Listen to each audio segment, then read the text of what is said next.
Gig Gab, episode 531 for Monday, April 27th, Morse Code Day 2026. Woohoo! Maybe we just do the whole episode in Morse code. Yeah, that'd be good. Why not, right? I know, SOS.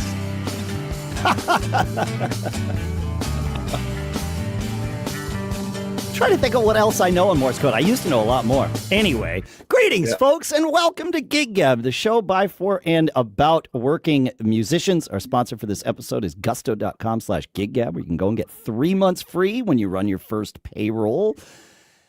We'll talk more about that in a little bit. For now, here in Durham, New Hampshire, I'm Dave Hamilton, and today my guest co-host is someone who has lived the musician to entrepreneur journey in a way that I think a lot of us will relate to. He's an English-born rock drummer who has toured the UK and Europe with a variety of bands. He recorded 4 albums on Frontier Records. He's open for Joe Elliott's Down and Outs. Along the way, he and his wife Sarah built a live events production company, relocated from England to Barcelona, and started hosting rock radio shows on both sides of the Atlantic. And then he took everything he'd learned about the pains of touring, all the spreadsheets, the emails, and the post-Brexit visa headaches, and said, I'm going to build a platform that fixes this. And that platform is called GIGNITE. It just went live in beta. It's trying to change the way artists plan, book, and manage tours. Dan Chantrey, I hope I got your name right. That was the one question I didn't ask you before we started. Welcome to Gig Gab, and thanks for doing this. Well, thanks so much. I think you've covered everything now. I think that's the end of the chat, right? You've literally said everything. That's awesome.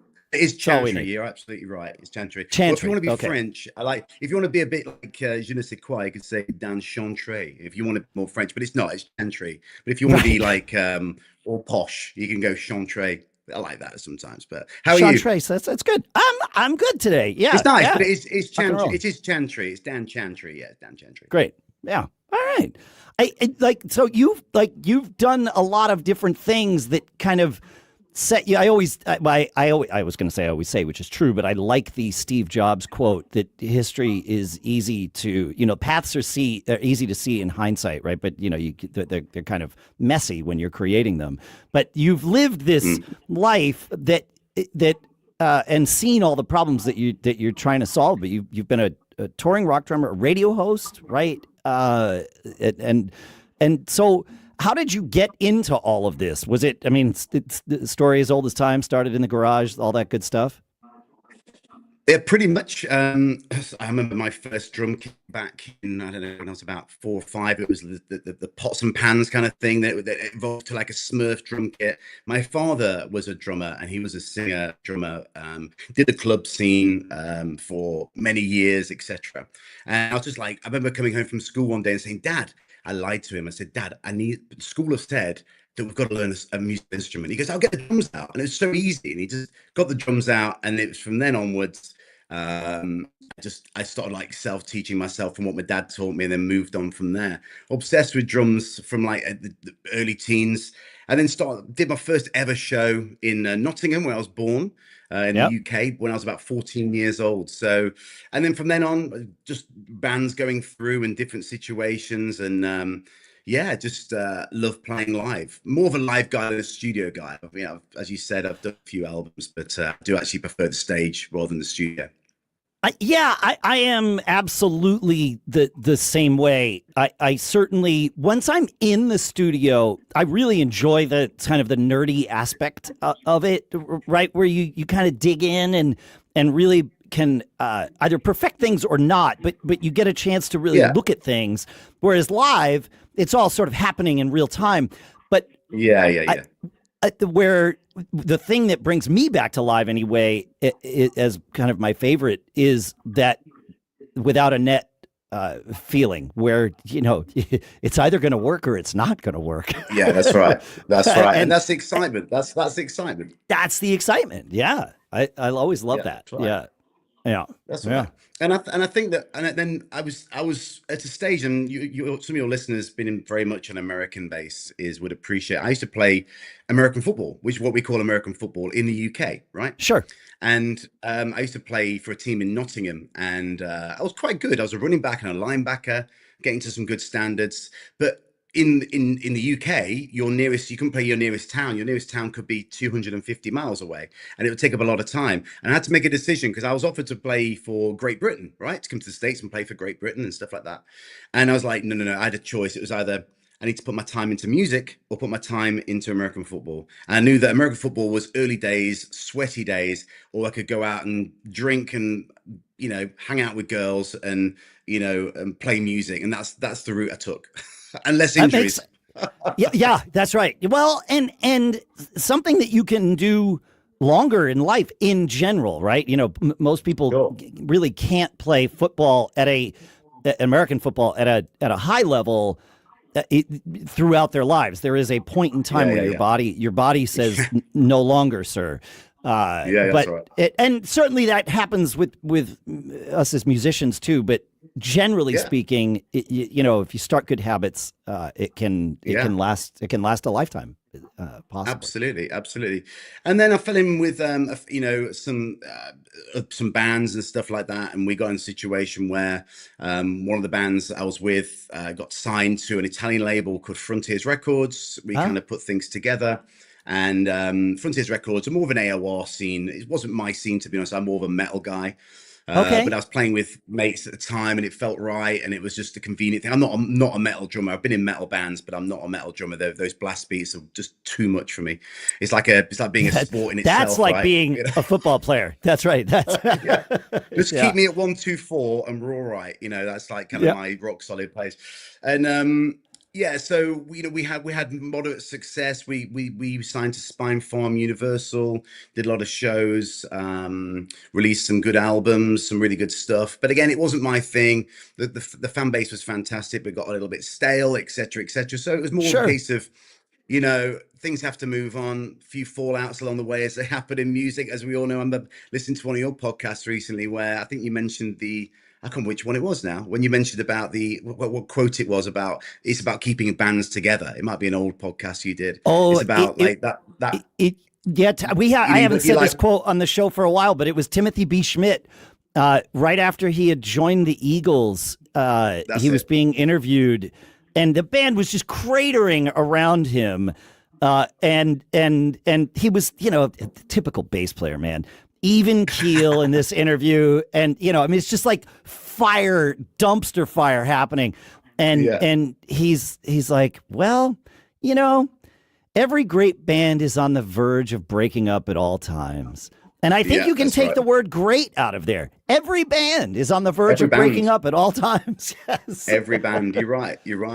And it was down to, I remember doing the last studio album we did, a beautiful studio in Wales, Mono Valley Studios, quite famous for Oasis and Queen. And we're lucky enough to go there and record there. It's fantastic. We had a residency for like 3.5 weeks recording. I think we all went a bit stir crazy. And it was like, sure. I knew at that point that it wasn't my music, and we went on tour, and it was just like not my thing. I just couldn't play it, that kind of thing anymore.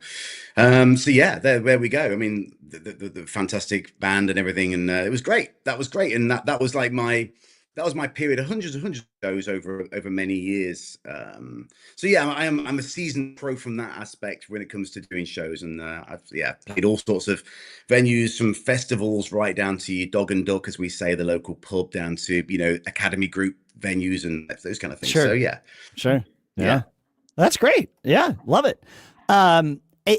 So all of this kind of paved the way for you to like talking about GIGNITE, this platform that you've created, because I want to learn what it is.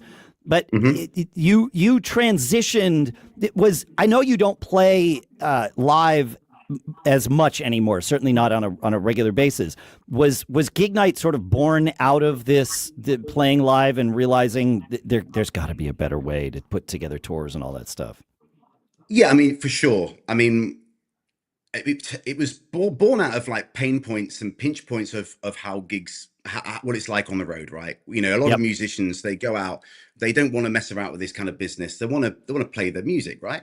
Yeah, sure. And that's what they're there to do. And I had, I mean, what do you do now? You used to do gigs to sell your music. Now you do music to sell your gigs. You know, artists are now traveling t-shirt salesmen. That's the only way they're going to make money. Primarily, unless it depends what kind of music. If you're playing original stuff, that is their route to the merchandise. That's why vinyl's coming back, etc., for selling those things on. Yeah. And GIGNITE came around from, we moved to Barcelona just prior to the pandemic, like 2019. And we have an events business. So we have an events business that does a lot of corporate events and commercial events for road shows, for product launches, etc., all different kind of things across Europe and across the world as well. We've done all sorts from South America to Australia, Asia, and Europe as well.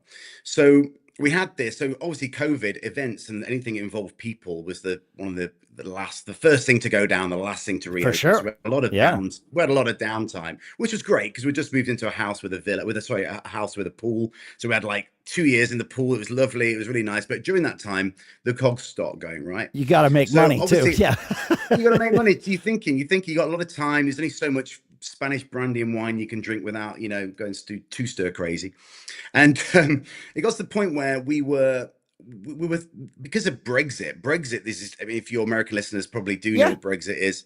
Yeah. It did absolutely. That came with the same. Brexit and COVID was at the same time. That's when the agreement, when the UK left the European Union, which was a tragedy, absolute mistake. It's still a mistake, and that's the way it is. But there's opportunity there, right? So we opened a branch opened up a branch of our events business in Spain. So we have a branch in Spain. We thought, how can we help people come into Europe using our branch through from that to that and doing transitions and stuff like that? How can we make things easier and create loopholes? So we were very much in touch with the EU. We were very much in touch with local chambers, etc., and working out what we could do to help artists move about, right? And then one thing led to another. We had a business coach at the time. We were talking to him. He had a lot of downtime. It was a friend. Myself, my wife Sarah, were sitting around and we're just shouting shit out. And we're like, right, okay. How about if artists, we can get artists into Europe by helping them with their carnets, their paperwork, to be able to help them move their equipment across borders. It's not like New Hampshire going into Vermont. This is, you can just go across. For the UK coming out of I know it's an island, but to come out, you've got to travel into France or to anywhere in the European Union. You can't just bring your gear in. You can carry unless you take the channel, right? Isn't that what the channel's for? Isn't it for all your gear? You can take the channel as well. But I mean, you can transport it and you split it or whatever. But the thing is, you cannot bring amps and everything over without having the right paperwork. Otherwise, they think you might bring it into the European Union and sell it. It's also cabotage to bring a van into the country. There might be a situation where you can only do 2 stops within that tour. Whereas, because you're meant to be doing drop-offs like a lorry would, for example. So we went through all these areas of how we can help artists just take the heavy lifting off them. And then it just created into a monster from there, Dave. Then it created, and we're like, what about if we link them with venues? What about if we help them with their merch? What about if we help them with their visas? What about we put them in touch with tour operators for accommodation, and we plug in these APIs that help all these things? So it's like a one-stop shop, basically, to help artists realize that they can tour, because there's so much gatekeeping in the industry. And a friend of mine, you might know him, a guy called Herman Rarebell. He was a drummer for the Scorpions. Oh yeah. I remember having a few chats with him about it, and he told me a great story when he was, I think it was the mid-80s, ultimate rock star. The Scorpions got signed to it. I forget which label it was at the time. And for 7-figure sum. Sure, and he was marrying Miss, and he was marrying Miss Penthouse 1986 at the same time. This guy is like, that is the most rock star thing ever. multi-million-pound deal. You're marrying Miss Penthouse. They were the days when to get a record deal was the #1 goal. Right. But now, me and you could do a song tonight, Dave, and we can release it on Spotify or thousands of platforms overnight, right? Yeah, we can give ourselves a record deal. That's right. That's right. But the deal is that everyone needs booking agents to get them on the road. A booking agent is the #1 thing. That is the deal. You pop in the corks because you get a booking agent deal. That is where, that's what is need. That is what bands need these days. So what we're trying to do is we're trying to pull away from that. I'll tell you a funny story. I've been quite connected to the Ukrainian situation. I've got a friend of mine who's a great podcaster, Metal Pilgrim, and we wanted to set up a festival in Okay. Germany for all the proceeds would go to Ukrainian buying ambulances, etc., etc. Sure. And some of the bands, some very big bands, I won't name names, were very keen to do it. We had the club set up, we had the dates, everything was ready to go. It was really good. And then the booking agents started getting involved. They started thinking, well, we don't do charity shows. How much are you going to pay this band? How much are you going to pay that band? And the bands were like, well, our hands are tied. We can't do anything. We can't do anything because we've been told on our agreement we cannot do these shows. So it was like, you know what, a big FU, a big finger up to these guys who are these gatekeeping and we're trying to give the power back to the artists. We're trying to give the artists the chance to be able to book their own shows, let them realize that they are capable of doing their own shows, with everything from, as I say, putting them in touch with the whole ecosystem, putting them through to a matrix at the end, an economic matrix, which shows them how much money they can make if they sold the tickets at this price, if they did the merch at this price, etc., etc. So it's a complicated piece of kit, but it's just giving and I've said it a million times before, it's giving the keys to the door to the artist to realize that they can actually do shows, you know, and that gatekeeping just needs to end. I mean, it's not going to end. It's not going to end because a lot of these, we did a music expo. We're part of like the startup village for NAMM Festival, which is in Cannes. I'm really familiar with that. And that's set up by Live Nation. And Live Nation, you know, people might think, well, you're going to try and take the business away from Live Nation, but we're the seed. We're pushing them through. We're giving artists, you know, the chance to be able to go on the road, get that experience that you don't get from anywhere else, from just playing your local town. Get them outside of their own town and etc., etc. But it's not just that, it's also helping venues as well. A lot of venues are struggling these days, and there's a lot of empty rooms on Monday, Tuesday nights in smaller towns. So it's also getting them inside, you know, GIGNITE and getting them so to that was my question is, okay, so your GIGNITE works to be the glue that kind of connects everyone that wants to work together without all of the headache. You say it on your website, which I love this, your virtual tour manager, right? Like you're able to find the venues that are looking for acts and presumably you're going to get criteria from them about what works for them and the size of the room and like all of that good stuff. And then you get the information from the bands and you put all this together, but then you're also helping the bands with their logistics and all of that stuff. And do I have this picture kind of painted right? Yeah, absolutely right. The other thing is that I failed to mention, the most important thing is it's the audience analytics side. So if you're if you're the Dave Hamilton 5, right, and you go on there and you put your name into the system, it'll tell you where your audience is. So you'll know what cities are the right cities to play, right? And how is it? Is it getting that like from my Spotify numbers and things like that? It's pulling it all. Everything that you are, everything, airplay, everything. The other thing is, which is really cool here, and you mentioned NAMM. Well, whether you mentioned NAMM off camera, but we were at NAMM last year, and it was way too early to go to NAMM to launch because it's taken such a long time. Let me just go back a bit as well. We had money and support because it was a Brexit bust to this tool at the start. We did have help from the UK Innovation Agency, which is a government-led agency which helps fund new startups, etc. Yeah, these kind of things. So we had a bit of money, seed money there to help build and start for, you know, the MVT, the start of it and everything like that. So we kind of knew that, you know, we had something because we had trust signals from that. But we went to NAMM last year, way too early. We've only just gone to beta now, just recently. We thought we were going to be launched last summer, but there's been so much building on it. And we went to NAMM, right? And this is typical of the software business, folks. Yes. Well, I mean, you think you're going to be ready. Yeah, you think you're going to be ready, of course. And we went to NAMM and we had a fantastic time. Got Gary Holt from Slayer to come and do some signings and stuff like that. Nice. And we had a really, really good time. We spoke to some awesome people, met some great artists, and the community is fantastic. If you've ever been to NAMM, you must go. It's incredible. And I know you have. I'm talking about anyone who's listening. No, it's great. It's a great meeting place of the industry is really what it is. Yeah, totally. totally. And we Yeah. went there like to talk about what we'd done. But then people were saying, does it do this? Does it do that? And we were like, that. Yes, yeah, it does that. And we were like, making notes. Like, as soon as we're like messaging our developers, going, right, we need to put this, we need to get this embedded, we need to think about this. And then we came up with this idea that for fans of area, because I met the USA's #1 Bob Seger tribute act. This guy came up to me, looks like Bob Seger, great guy. And he's like, how do I find my analytics? Because I'm a tribute act. And I was like, that. Well, you're going to put Bob Seger's analytics in there, and you're going to find out where Bob Seger is popular. So we also have a feature on there. If you're a tribute act to a cover band, it's FFO, for fans of. So you can put one Bob Seger in, and you can see where Bob Seger's popular, and say, what if he's popular in Houston? Let's go and do a show in Houston on a Tuesday night, and let's pack it out. That kind of thing. Huh. That's really smart. Right. Yeah.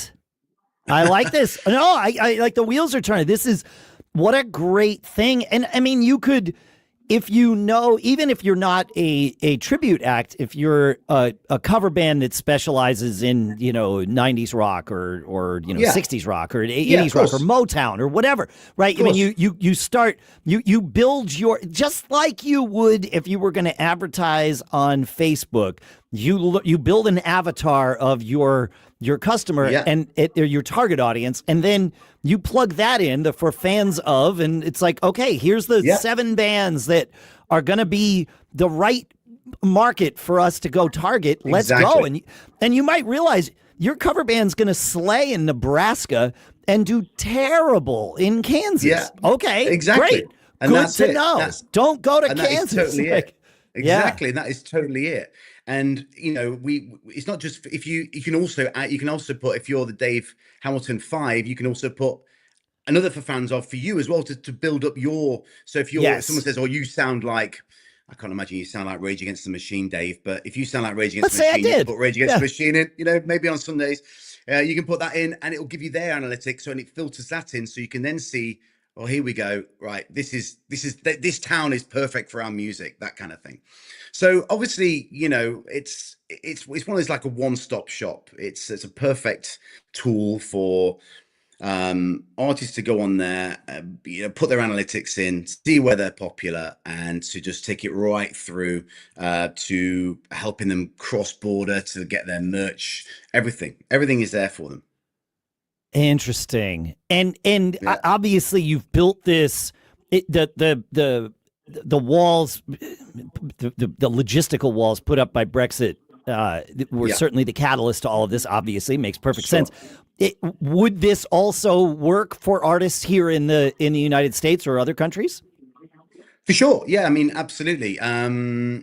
Because it's in beta and because we're building, it's almost like because it's the ecosystem where it's like a chicken and egg. We're getting artists in, we're also getting suppliers in, we're getting venues in. It's free for artists to use, right? This is a free tool for artists to book a tour. Okay. They can buy additional credits, which will unlock a few other features like press releases. If they want to look at more analytics, they can, because everything's a pull for us. So we've got to cover our costs from there.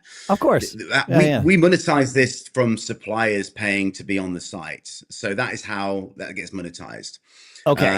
So venues go on there and they pay to be on there and they get paid to be seen. Has like a rating system as well. So bands can then, after they play the gig, they can rate the venue, and then we can work out how good, and then it kind of like kicks back. It's like an Uber, basically. Was he a good driver? Is it a good venue? What's the facilities like? That kind of thing as well. And can the venues rate the artists as well? Is it a two-way street? Well, yeah, we're getting there. It's on the list. We don't want it to be a competition. So, for example, if you had a bad Blues Brothers show or something like that, and there's beer being thrown on stage, we don't want to kind of like get into that kind of situation. But we just want to prove that some venues are probably going to pull their socks up a little bit faster than others and give them the rewards for it. But the other thing we're doing as well with the prototyping right now is also we've got something called GIGNITE, which is obviously a twist on GigRite, but GIGNITE, and we're linking artists with sponsors. So if a spot, so you know, Dave Hamilton's gin company want to sponsor a Rihanna kind of artist or something like that. You can find them. It'll tell you when where their statistics are and where their analytics are hitting and where their cities are popular, etc., etc.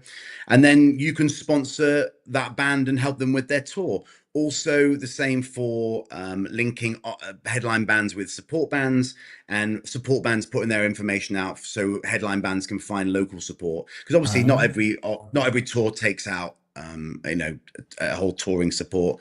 So we're linking local support with headline bands as well, which is upcoming soon. So it's building, and that's we're really handy. super excited about it. No, I want to hang on because there's something here that I want to kind of explore. First of all, I love this idea of helping touring bands of any level find that local support that's going to be a win-win, right? The right fit musically, vibe-wise, and the local band can bring some of their crowd in. The local band gets exposure to the like everybody wins together. I think we've all experienced that at some levels, or at least anybody who's played in an original band.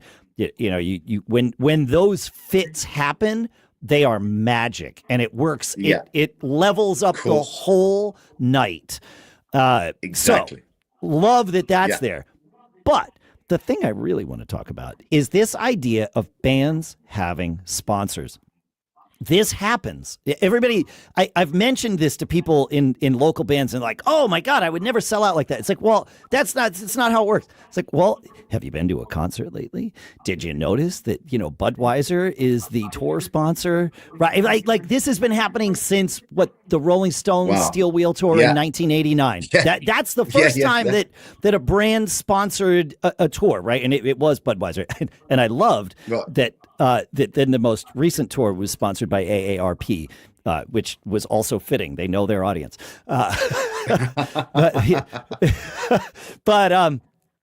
But this idea of finding sponsors for your local band or even your smaller touring act, both of those things, I've spent a lot of time on set breaks and maybe even some time while I'm playing the set thinking about, man, here we are. There's all these people looking at us on stage.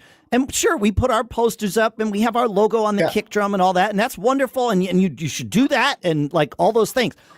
But there's plenty of room on stage. You could have another little thing that has maybe, the sponsor that's underwriting you this month, or the 5 sponsors in rotation that are underwriting your band this month. And it could be a local, construction company. It could be, somebody, I don't know. It's like whatever things people need in your community, cleaning service, whatever. Like there are opportunities there, I think, that just go unnoticed.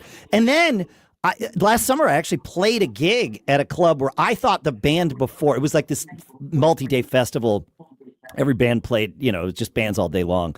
And I thought the band before us had done this because they had a screen on stage. It was like a tall screen that was rotating through sponsors. And I'm like, oh man, they did it. Great. And then I realized they, as they were getting off stage, nobody took the sponsor thing with them. It's like, oh, the club has done it. I see. Yeah. This is going to be up there when we play too. Okay. Got it. Love this. But it's like, okay, proof of concept. I'm in. So think about this. I think there's a whole, like I'm saying, think about this to our audience. I know you've already thought about this, but how have you been, I know this is all still in beta, but have you had any sponsors sign on board? Have you done anything practical with that yet? Or is it all still in the kind of the idea phases? No, it's built. That prototype of the site is built. We have spoke to a few sponsors without naming names. Are very interested. A lot of drink brands, obviously, nighttime industry. But it's not just down to that. I mean, this could be your local pizza parlor sponsoring you and going out on a local tour. It doesn't have to be a nationwide brand. This could be anything from a car dealership to a plumbing company. It doesn't matter as long as they can get their name on something and it's helping the artist get out there. Because the end of the day, it costs money to tour, right? It costs money to get fuel in the tank, to get out on the road, pay for hotels, etc., etc. And this is why you can't just rely on merch all the time, even though obviously bands have to. It's heavily, reliable on that, and maybe some fees from the tickets, etc., etc. But sponsorship is so not undervalued, but it's not really taken into account much from artists' perspectives, and I think it really is an area that, if you're doing a bunch of shows and you've got, as you say, a few hundred people looking at you on stage for half an hour, 45 minutes to an hour, and their eyes keep glancing to this logo that's next to the bass drum or whatever, that is something that there's a lot of value in that. Yeah. And it clearly, I spent half my life, maybe more than half my life, in the advertising world. We run a company called Backbeat Media that sells and manages ads for podcasts, right? And including this one, but not just my podcasts, lots of them. And there's this whole discussion that's been happening in the podcast industry about brand safety, right? Where people are like, well, I don't want to be on that podcast because they talk about, politics, or I don't want to be on that show because they swear. And it's like, you're missing the point, because your brand is safe with that podcast because that podcast only has an audience that likes that podcast. People don't listen because they don't like a show. People aren't going to come to gigs because they don't like a band. They're going to stay on their couch. Like, it's hard to get people off their couches. Nobody's going to show up because they hate it. Like, this is just not how it works, Exactly. And so you've got a room full of people that like this band. And if the band is even implicitly saying, hey, here's this chiropractor, here's this cleaning service that I implicitly endorse, that means something. And also, I think bands will, like most bands, you build up your name. There are people at your gigs that run all of these businesses, right? Like, that could be your sponsors. They're already fans of your band. So just let people know that you're open to sponsorships, and it'll happen. It's easier than you, probably easier to get sponsorships than it is to book gigs. Yeah, I can believe that. I actually believe that. I don't know. And not now with GIGNITE, though. GIGNITE's going to stop that. Right, exactly. Well, yeah, that's right. That's fair. Sorry. It's funny because you mentioned chiropractors, and oh my God, it's like going to gigs. I've got a metal head of a son who's nearly 18, and we go to gigs all the time, and my back can't handle the mosh pit or being too close to the front anymore, Dave. So a chiropractor would be a very, very good sponsor. Audiologists, folks, audiologists who are missing out. Yeah, that's it. Yeah. Love it. Fun stuff. Yeah. Okay. I love this. So you really are, I mentioned my company Backbeat Media. When we started it was actually our competition's idea that we started. It's a long story, but what we realized was there was a need. People wanted to publish the thing that they were publishing. When we started the company, it was websites. Now it's podcasts. It doesn't matter. Mm-hmm. It does matter. But like the idea is that we realized there needed to be a business to take publishers' headaches away so that they could do the publishing thing that they enjoy.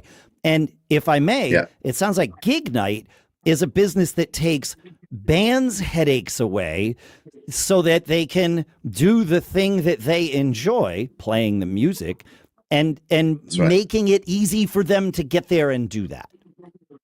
For sure, absolutely. It's as I say, it takes all the heavy lifting away. It's there to help them. It's there to give them the power. It's giving them the power to be able to go and look at tours. And there's a lot of people who are very scared and skeptical about booking agents and promoters, and how do you get a gig in a town that's 200 miles away? How do you even do that? And this is why we're here to do that. There's a lot of venues, as I've mentioned, there's a lot of venues that are closing down because they don't have the bands to come and play. So it's also helping that side of things. That's why the ecosystem is this is something that's so vital, and we've had a lot of plaudits for what we've done from people who are like, oh my God, this is what the industry needs. We've spoken to a lot of artists, spoken to a lot of venues, we've spoken to a lot, as you say, a lot of people in the industry, and they are like, wow, this. There are a lot of things there's things like Tour Manager out there and stuff like that that does your day to day when you're on tour and everything. But we also have in ours is we have day sheets. So once you book your tour, you've got day sheets in there that shows you if you have a lobby call or where the nearest pizza restaurant is, or if you know all these things, the stage times, the loading times, everything, your sound check time, everything's on there.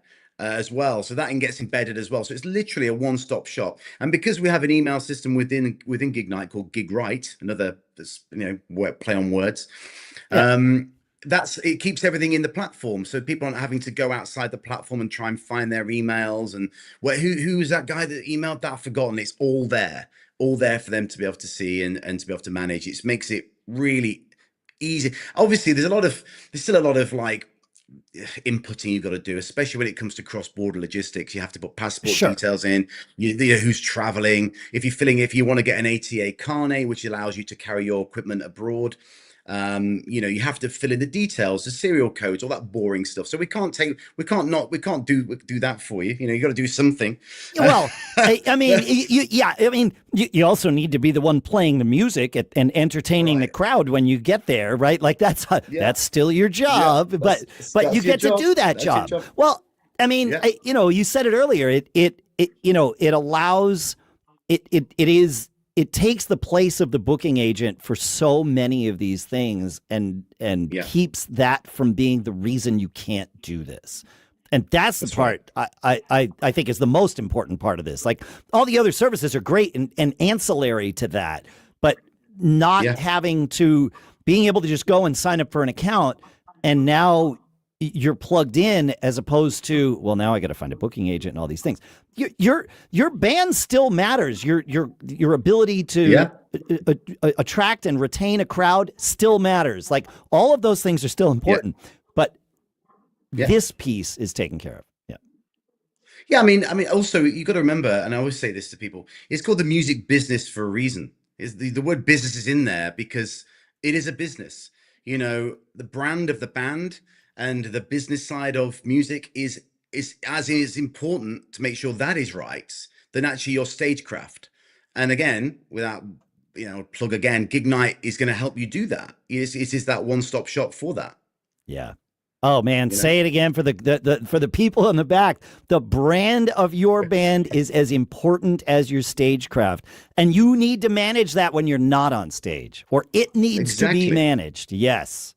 Exactly. Yes. 100%. And a lot of bands, a lot of musicians, they just want to play the music. They're creative people. They haven't got the business brain. They don't want to think like that. And I know we keep harping back to the same thing, but this is there to help them do that. And it helps people. So if they want to if they want to be serious about it, then they've got to, take it seriously and treat that business side with sincerity and, importance, because it really is. It really is. And I loved you said business brain, because that's the name of one of my other podcasts that we do for entrepreneurs. So there you go. Coincidence. There you go. Can't help but plug myself. Like but that's the thing. Like you got to always be selling, right? Like that's I say it all the time. I'm glad you're saying it too. Being a musician almost by default means that you are an entrepreneur. Like you are in business for yourself. Mm-hmm. There are some who are not, right? But that, where you are employed by somebody else and you're just doing your thing and whatever that looks like, that's great. But by and large, you are managing and running your own business as a musician. And you need to think about it like that or not. Like, it's okay to decide that you are not in the music business. There's nothing wrong with that, but I think it's a decision that needs to be made explicitly, eyes wide open. Don't just say, "Oh, I don't like the business side." It's like, okay, well then don't play gigs. Like, don't think about playing in clubs. Like maybe if your friend's having a cookout or something and they want to invite your band to play, great. Like, go have fun. Like, love that. Like, music is fun. It sucks when the fun gets lost in the noise, for sure. Exactly. But it is a business. Very true. Or it can be a business, and you need to make that decision for yourselves. Yeah. And I think if people are still listening, they already have. I remember how yeah, I did an interview with a drummer from a Swedish power metal band called Sabaton, and he said to me, I I don't get paid to play shows. I get paid to sit around at airports and to do all that stuff. That's the fun is on the stage. That's you don't get paid for your hobby. You're getting paid to do all the other stuff that's off stage and all the hulking about and stuff like that. I used to buy into that. I'm going to push back on this a little bit. I completely understand the mindset behind it, and I agree with that. Right? It's like, what a wonderful thing to get paid to do the thing we love. And then there becomes this sort of, I'll call it the guilt factor. I don't want to put thoughts into anybody or words into anybody's mouth, but just for the sake of our conversation, I'll call it the guilt factor. It's like, well, but I like, that doesn't make sense to get paid for that. So I get paid for lugging equipment and the time in airports and all that stuff. And the reality is, no, you don't. No one pays you to move your gear. People pay you for the one thing that you do on stage, and that is to engage them and entertain them. They might be happy at the end. They might be sad. Whatever whatever that experience is for them, it's the experience they want. They come back. They pay for that. And I the reason I push back on this when I hear it is I think it's important that we embrace the fact that people pay us to do something we love, and it's okay. It's okay to get paid for our art. Yeah. I can totally see that. It's almost you feel guilty sometimes. Yes. I can imagine that, because you're like, I'm enjoying this so much. I shouldn't be enjoying it. Something's going to go wrong. You're right. Something's going to go wrong. Yes. Well, and I mean, that's the human condition, and especially the musician's condition. It's like, well, I can't, that doesn't make sense. It feels like I'm stealing from these people. No, they're paying you because you deliver them something of value. You moving your gear is not valuable to them. They don't care whether you move your gear. I mean, but if you didn't move your gear, Dave, you wouldn't be there. So it's kind of like. But if somebody else you could pay someone else to move the gear. Moving is valuable to you as a musician. I didn't say it wasn't valuable. I said it wasn't valuable to your audience. That's true. That's true. But I like it. Gear moving's very valuable, and we musicians often pay quite dearly for this service, and mixing front of house is valuable, but audience members don't. Rarely have I ever seen an audience member go tip the front of house guy. It's the band that tips the front of house guy, right? So like all of these things, they're absolutely valuable and necessary jobs.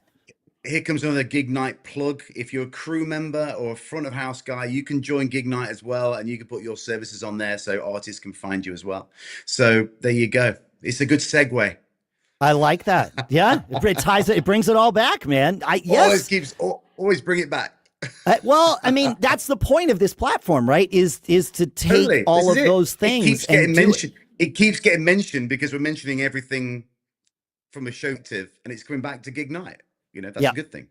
No, that's a good thing. I am eager to see this platform grow and really become the resource and the service, really, that all of us musicians need and the industry needs, but selfishly that we musicians need. Yeah, I think it's great. Of course.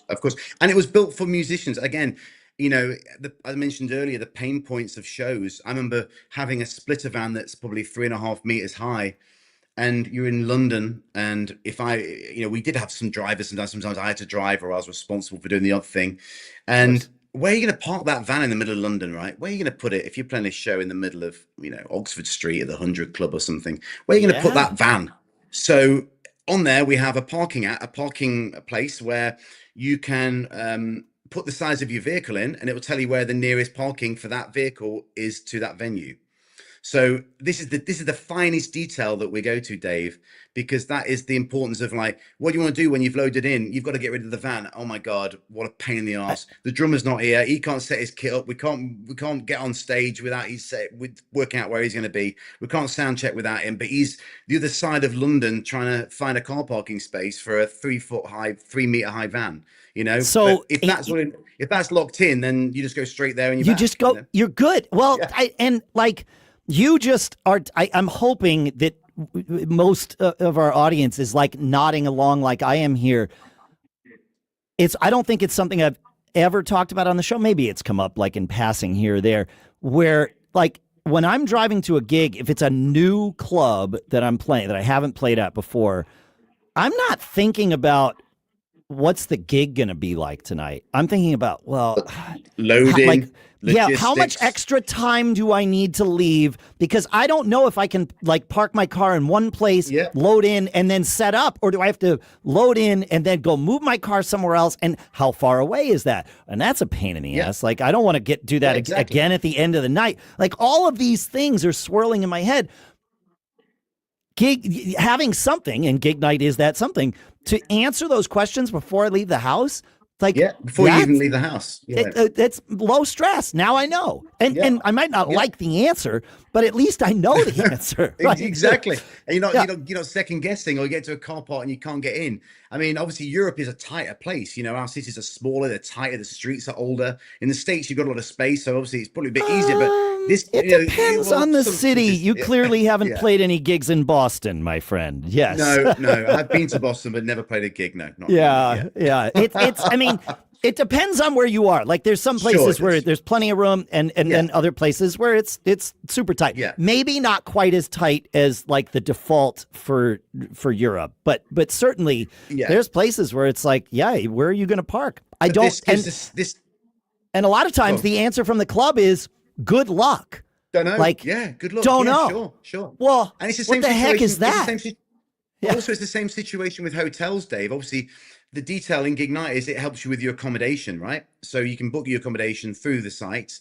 And again, where's a secure parking when you've got your gear all in the back of a splitter van and you've got to park up against a wall for the night? Where are you going to park the van? Same situation. It's not just the venue, it's the way you're staying that night situation. And this goes down to the fact that it proves that GIGNITE has not left one stone unturned, because we're looking at the detail like parking. Who thinks about parking? I mean, I do. I'm a driver. I know what it's like driving big vans and stuff like that. Sure. But not everyone thinks like that. You know, we all think about parking. Well, I mean, maybe not all the time, but certainly in the moment where it's like, well, crap, where do I park now? I don't. Hey, does anybody know? I'm reminded of a gig I played several years ago. It was in Portland, Maine. Weird little New England town, tight roads. Look, I've been to Portland, Maine. I've been to a beautiful place. It is a beautiful place. I'd never played this club before. I'm the drummer, so I get there before everybody else. I load in. I find a place where I can park my car, like a lot across the street. Big pain in the neck. Great, fine. I'm set up on stage. The band gets there, and I see them coming with the Hammond B3 from the other side of the club, and I'm like, oh, is there a place to load in the back? They're like, well, yeah, the lot in the back, you could just load in from there. I'm like, classic. Wouldn't it have been cool if we'd had this conversation before I left my house? Yeah. Cheers, and they're guys. like, and of course they felt bad. They're like, oh my God, I thought you'd played here before. I was like, no, it's first time for everything, and they're like, oh, dude, where did you park? I'm like, oh, at that lot across the street. I paid $25. Yeah, loadings are so important, man. It's like so important. We've all done those clubs where you got to go up a million flights of stairs or down, and there's nice ones that take you straight in through the back of the stage, and you're straight on stage. Those glorious golden venues. I had a club. I'll give them a shout out. The Stumble Inn in like Londonderry, New Hampshire. Here, I think. I was told about this in advance, and if I had not, I don't think I would have known about it. But I get there, and I'm driving past the club, and I see this little like half door that's maybe 3 feet up off the ground. And I knew to park my car in front of it. And I opened that door, and I was 3 feet from where my drums were going to be set up all night on stage. And it was great. I just like was able to toss things right through the door. And then we obviously closed the door, and that was the end of it, but it's like that. Like, we never get that. That's wonderful. No.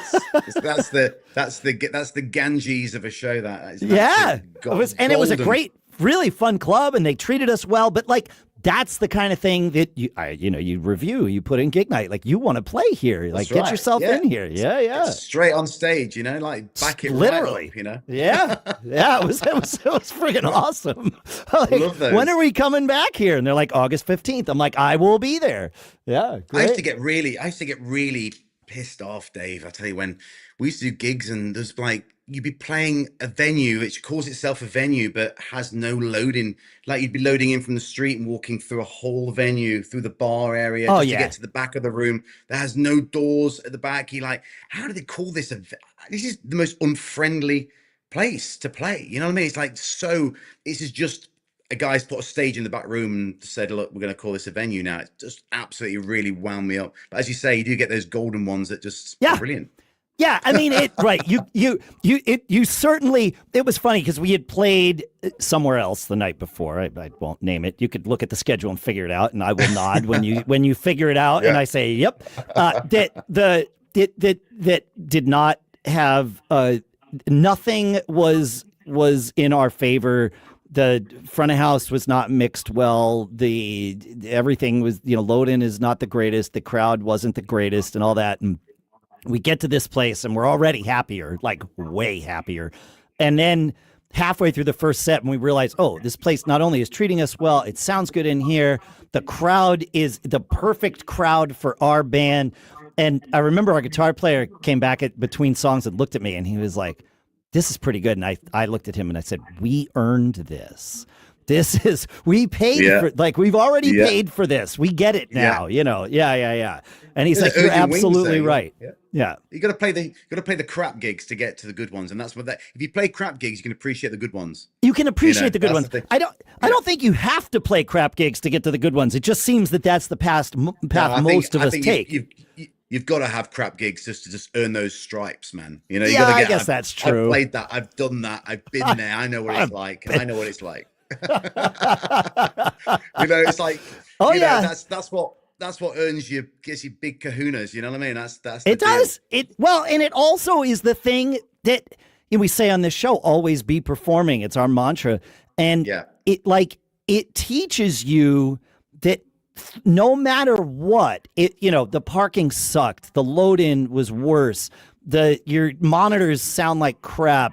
The venue the venue like charged you for food and like did the thing and like all the negative things have happened, but you got to still, the people that are out there, and maybe it's only, only 25 people showed up instead of 250, you still put on the best performance that you can. Friend of the show, and who passed away last year, a guy named Parthenon Huxley, it famously said, and I love this quote, and I'll say it as often as I can: don't punish the people who showed up. No, of course not. Such a great, you get that gig where it's like, oh, there's only 10 people here tonight. And it's like, so we can just go and like phone it in. It's like, wait a minute, 10 people got off their couch for you, man. Give them a better show. Give them a great show. There's a funny story with Love More Loathing, the band Oasis, and Noel Gallagher. They did a show, I think it was an arena show, and he went, we're back in Manchester. Who was at our first show? And he mentioned the venue, the very first show they played, and all these people threw their hands up, like hundreds of people. Yeah, we were there. Like, he went, you're all fucking liars. There's only 10 of you there. You know what I mean? Yes, right. Of course there were only 10 of them there. And everyone's like, yeah, we were there. And he's like, no, you weren't. And they're the shows that, you have to perform the same level. The only way you get to playing a stadium is by entertaining every single person that ever comes to see you. Yeah. Because that's how you build it up. That's how it works. I'll tell you a quick funny story. One of the bands I was in many years ago, we had a lot of interest. We did a show in the south of London, and we got picked up by a manager. I forget his name now. God, he was quite well known. And he picks us up. It's one of those random things where it's like approached us after the show and went, great gig, guys. Can I get your details? Can we do what? Come and see you. Blah blah blah. Anyway, we're talking to them, and they set up a showcase for us with Virgin Records, and I forget who else. There's two other labels came to see us in a small studio where you have to set up and perform like monkeys for do 4 songs, and they sit on a sofa and they watch you and make notes and they say thank you and walk out the door. And then you have to half an hour wait and you have to go and do it again. It's like, oh my God, you know what I mean? The audition gigs. Yes. That's it. The audition gigs. And this one label, I won't mention them. I won't mention them because I forgot them. They were big major. They said, listen, because I was living in York at the time. They said, we're going to come up to York and we want to see you in your hometown. and we want to see you, you know, on stage with your own people. We're like, yes, let's do it, right? So cleverly, we've got this one of the best venues in York for music. We purposely did it on the end of term, so we knew there's going to be a lot of students, and we got a lot of local support bands to come and pack the place out, right? They were like, yeah, we're looking forward to it. This is the start of something big. The deal's going to be great. We're going to sort this out. And it was like, we're building up to this show. We even had to let family members from the back through the back door. It was that full. They wouldn't let anyone else in. It was packed. A couple of hundred people in there. And about 5 minutes before we were due to go on stage, bearing in mind it's about 200 people out in the crowd waiting for this show. And they knew that there was something special happening that night, you know, Sure. labels coming. And the label messenger said, oh, no, sorry, we never left London. We're not coming. Oh. And that was the biggest, like you've got this, you know, it's like before gig, your adrenaline's going, you've got a full house, you're ready to go. You've had a couple of tequila shots. You're all pumped, ready to go. You knew there's going to be some people out there that literally could be bringing paperwork to sign a deal. A lot of the 50% of the crowd know that. They'll know that this could be like the big show that's going to get you. It's going to change everything. That's right. Yeah. And then you try going on stage after that news and trying to give it you all. I mean, yeah, we did, as you say, still got to give you all. We've got a full house, but that was one of the hardest shows I've ever done to try and keep a smile on my face. We never heard from them again. To this day, no one knows what happened to that deal or why they never showed up or whether they had second thoughts or whatever, but we never heard from them again. That a big thing. They're even talking about we're going to put you on this retainer. We're going to put you in this studio, blah, blah, blah, blah, blah, and then nothing. And that's the music industry, right? Yeah, that's it. That's the gig. And that's why we get paid. That's it. That's why we get paid. That's why we get paid. Yeah. You know? Yeah. But yeah. That was a tough one. That was a tough one, you know, hard gig. But yeah, you know, that's that's the thing is you make it through it and you keep on going. You have to. What's the option? Yeah. Right? Like that's it. So we could talk about a million other things. Oh, I know. Where, and I definitely please keep in touch and keep us posted about how GIGNITE's going. I think there's lots more we can talk about. Clearly, it's just fun. Even just sharing war stories, which I love, and I know our audience loves too. Because everybody can relate in their own ways. Where can people find you, Dan Chantrey? So, GIGNITE is gignite.live. Anyone can join. As I say, the good thing about GIGNITE is you haven't got to book a show on there. You can go on there and create an EPK. If that's the only thing you go and do on there, you can go on there and just use our EPK wizard and just create an EPK. Sure. You know, there's other tools on there that you might find interesting and relevant. As I say, we're focusing on Europe right now, but if American artists want to come over to Europe, this is the place to start. We're going to be launching, hopefully, not launching, but slowly getting the States venues involved in Asia and South America as well. So it's a slow process, but this is the long goal for GIGNITE. So yeah, come and we're looking for artists to just come and join. It's free to join. Just gignite.live. Come and check us out. You can follow us on the socials as well, GIGNITE Live. My Instagram's Dan_Chantrey as well. If you're interested in following me, I have radio shows. If you like metal, like me, I have my metal radio shows in the UK on a Friday night, and on the Sunday night, it's on Rock Rage Radio in the US, and I think it's 8 p.m. Pacific, 11 p.m. Eastern time. I believe that is correct. I'm looking at it now. It's the on Rock Rage Radio, and I'll link to this in the show notes at Gig Gab Podcast, folks. But it is, or giggabpodcast.com. But it's a Dan Chan show. Yeah. I have some. I've had some artists who that I was listening to when I was like a teenager. So I absolutely revel in the fact that I get a chance to talk to some of these guys and listen to their stories and stuff like that. Is fascinating, and new bands as well, not just the old bands. I want to listen to this. Yeah, for sure. Well, that sounds fun, man. All my interviews are on Spotify, the Dan Chan Show on YouTube as well. So if anyone needs to check that out, you're more than welcome to. Yeah, great. If you like your metal, Dave, So I